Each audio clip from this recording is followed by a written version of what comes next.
नमस्कार बच्चों, प्रेम विद्या मंदिर हिंदी हाई स्कूल से मैं लीला मैम कक्षा 11 काव्य खंड का पाठ 7 गज़ल दुष्यंत कुमार द्वारा लिखित है और 4 गज़ल में पार्ट 1 और पार्ट 2 में समझाए। अब पार्ट 3 में बाकी गज़लें समझाऊंगी। वे मुतमईन है कि पत्थर पिघल नहीं सकता, मैं बेकरार हूँ आवाज़ में असर के लिए। कवि के कहने का तात्पर्य यह है कि वे शोषक का यह भरोसा लिए बैठे हुए हैं कि पत्थर पिघल नहीं सकता, शोषक संवेदनीय हो नहीं सकते, और कवि अपनी वाणी से नवजागरण एवं पीड़ितों को जगाने तथा शोषक समुदाय का आमूलचूल नष्ट कर देने के लिए क्रांति स्वर में जो गीत गा रहा है उसका आम आदमी पर असर देखने के लिए बेताब भी है, आश्वस्त भी है। उसे पूरा भरोसा है कि एक न एक दिन उसकी क्रांति गीत शोषितों को अवश्य जगा देंगे और फिर अन्याय अत्याचार के खिलाफ सारा देश उठ खड़ा होगा। कवि इसका देखना चाहता है कि लोगों की आवाज़ में ऐसा असर अर्थात क्रांति विद्रोह की भावना पैदा हो और जो शासकों के आँख कान खोल सके और गैर जिम्मेदार रवैया बदल सकती है।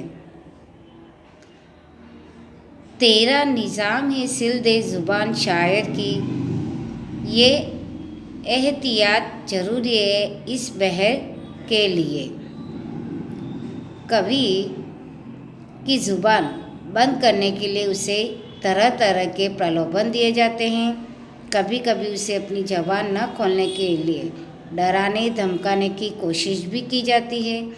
कवि के कहने का आशय यह है कि शासक ऐसी व्यवस्था चाहते हैं कि शायर को उसकी ज़ुबान न खोलने दी जाए, इससे वह लोगों के दुख दर्द को प्रकाश में नहीं ला सकेगा। यदि शासक अपने संतोष के लिए ऐसी सावधानी बरतना चाहते हैं तो भले बरत ले। कवि अपने लक्ष्य पर अडिग है, एहतियात यानी सावधानी।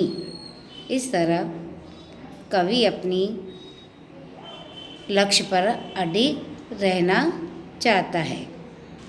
जिए तो अपने बगीचे में गुलमोहर के तले, मरे तो गैर की गलियों में गुलमोहर के लिए। तो कवि के कहने का तात्पर्य है कि हम जिएंगे तो अपने मुल्क में अपने जीवन के निर्धारित लक्ष्य के साथ जिएंगे, और यदि हमें पराई गलियों यानी परदेश में गए और खुदा न खास्ता हमारा यहाँ गुलमोहर जीवन लक्ष्य का प्रतीक है, दम नहीं टूटा तो हमारे मन प्राणों में वह जीवन लक्ष्य को बरकरार रहेगा।